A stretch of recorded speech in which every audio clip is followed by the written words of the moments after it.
So if you're building products with large language models, you are right on the cutting edge, but that also means you're facing a brand new and often totally invisible attack surface.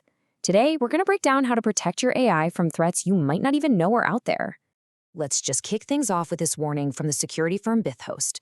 It's a pretty stark statement, and for good reason. The security principles that we've relied on for decades, the ones focused on predictable code and inputs, they're just not built for the messy conversational world of AI. All right, here's the game plan. We'll start by really defining this security blind spot. Then we'll walk through 5 absolutely critical protections you need to put in place.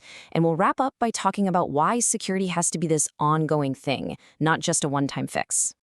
So what is this big blind spot we're talking about? Well, for years, security has been all about shielding our static code and our APIs from attacks we could more or less predict. But with LLMs, the attack surface isn't the code anymore, it's the conversation itself. And that is way, way more unpredictable. This slide really nails the difference. See, traditional security is about looking for holes in the code. AI security, it's about defending against psychological manipulation. An attacker's best weapon isn't a malicious bit of code anymore, it's just clever language. It's about socially engineering the AI to spill its secrets. And that brings us right to our first protection. We have to get beyond the most common and honestly, the most flawed line of defense out there. Just about everyone's first instinct is to just, filter out bad words in the user's prompt. But that's a huge trap. So why is that approach basically useless? I mean, why can't we just block phrases like ignore your previous instructions? Well, because the smart attackers, they don't use those obvious keywords. They use something way more powerful: social engineering. Just look at this prompt. It sounds totally innocent, right? Like a helpful developer just trying to fix a bug. There's not a single red flag here that a simple filter would ever catch. But this is exactly how an attacker tricks an AI into leaking sensitive info, completely sidestepping your defenses. So, what's the real answer? It's all about building a layered defense. Think of it like a security checkpoint at an airport. Before any prompt even gets close to your main LLM, it has to pass through these 3 checks. First, an intent classifier that figures out what the user really wants. Second, a permission validator to check if they're even allowed to ask for that. And finally, a response sanitizer to make sure the AI's answer is safe to send back. Okay, on to protection number 2. This is all about applying one of the oldest rules in the security playbook, the principle of least privilege, to your AI's data. You have to constantly ask, what information can my AI actually see right now? Now, this is a fantastic real-world example. There was this AI code review tool, and to give it broad context, it was given access to all customer repositories. It didn't take long for crafty users to realize they could just ask for coding examples, and the AI, just trying to be helpful, started serving up one company's secret proprietary code to another. It was a massive data breach, all because of one AI with way too much access.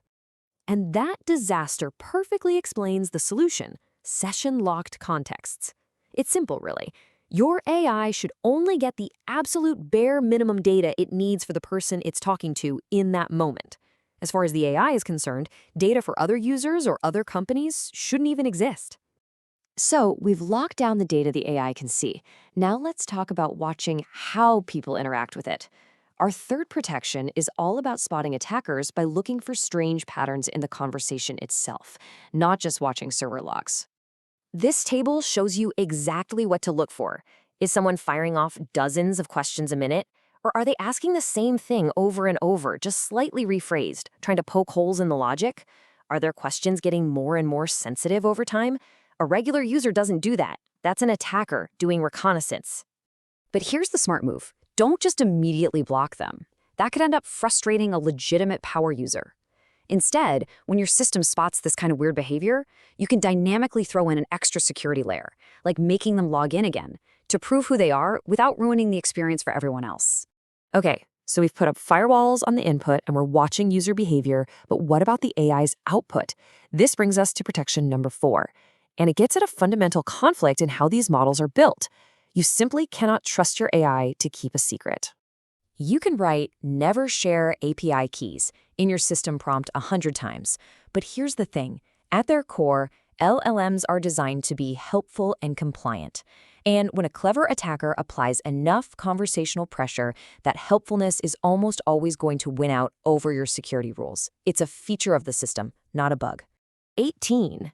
In just the first month of turning on an output validator for a single client, a security firm's system caught 18 different times the AI was about to leak credentials to a user. That's 18 potential disasters that were stopped literally seconds before they happened. The only real fix is to have an independent guard at the exit, a system that scans every single response before a user ever sees it. This system should use basic pattern matching for the obvious stuff, like API keys, but it should also use a second, smaller LLM that's been specifically trained to spot more subtle kinds of information leaks. This brings us to our final protection, and it's less of a tool and more of a total mindset shift. AI security is not a project you finish and then check off a list. It is a continuous, never-ending process. I mean, the threat landscape is moving at light speed. Attack methods that are just theoretical in a research paper one week are out in the wild the next. A defense that was considered state-of-the-art last month could be completely useless today. This means you have to be in a constant cycle of vigilance, just like you see here. That means monthly red team exercises where you actively try to hack your own AI, weekly updates on all the new threats, and deep, comprehensive audits every single quarter. Security is a subscription, not a one-time purchase. Look, all of the problems we've talked about today can be fixed, but you have to acknowledge they exist first. This field is moving so fast that the security best practices from even a year ago might already be dangerously out of date. So I'll leave you with this one last thought. You've probably spent years securing your code, but have you really secured the conversation?